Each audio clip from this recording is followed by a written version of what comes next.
திருக்கல்யாணம் அன்னைக்கு திருப்போரூர் முருகர் கோவிலில் எடுத்த வீடியோ தான். கோவில் போகிறப்பயே முருகரை ஊர்வலம் கொண்டு வந்திருந்தாங்க.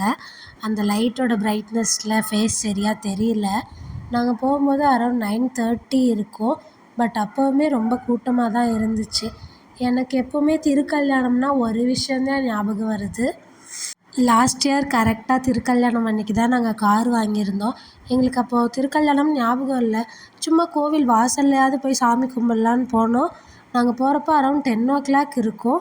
பட் அப்போவே ரொம்ப கூட்டமாக இருந்துச்சு. கோவில் திறந்துருந்தது, நல்லபடியாக சாமி கும்பிட்டோம். ஸோ இந்த வருஷமும் எனக்கு அந்த ஞாபகம். போய் கூட்டத்தில் சாமி கும்பிட்டு அப்புறம் வெளியே வந்து சாமி ஊர்வலம் கொண்டு போயிட்டுருந்தாங்க. விளக்கு போட்டு கொஞ்சம் நேரம் வெயிட் பண்ணிகிட்ருந்தோம். திருப்போரூர் முருகர் கோயிலுக்கு ஒருத்தவங்க ஒரு ஸ்டோரி சொல்லுவாங்க. எனக்கு இந்த கோயில் வந்து ரொம்ப ஸ்பெஷல்.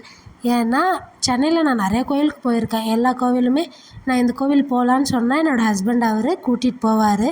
ஃபஸ்ட்டு கோவில் என்னை அவராக கூட்டிகிட்டு போனது இந்த கோவில் தான். இங்கே ஒரு கோவில் இருக்குது, நம்ம போகலான்னு கூட்டிகிட்டு போனார். அரௌண்டு ஒரு 1.5 years முன்னாடி தான் கூட்டிகிட்டு போனார். ஒரு டியூஸ்டே போயிருந்தோம். அப்போ பெருசாக இந்த கோவிலில் கூட்டமே இல்லை. பட் இப்போ பார்த்தா கால் வைக்க கூட முடியாத அளவுக்கு அவ்வளோ கூட்டம் இருக்குது. அப்புறம் ஒரு வருஷமாக ரெகுலராக இந்த கோவில் போயிட்டு விளக்கு போட்டுட்ருக்கேன். விளக்கு போட்டு என்ன வேணுனாலும் கண்டிப்பாக எனக்கு நடந்திருக்கு. அப்புறம் அன்றைக்கி திருக்கல்யாணம் அன்றைக்கி சாயங்காலம் ஒரு வீடியோ பார்த்தேன்.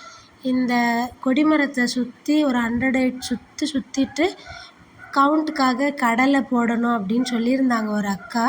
அந்த அக்கா வந்து திருப்போரூர் கோயிலை தான் மென்ஷன் பண்ணி சொல்லியிருந்தாங்க.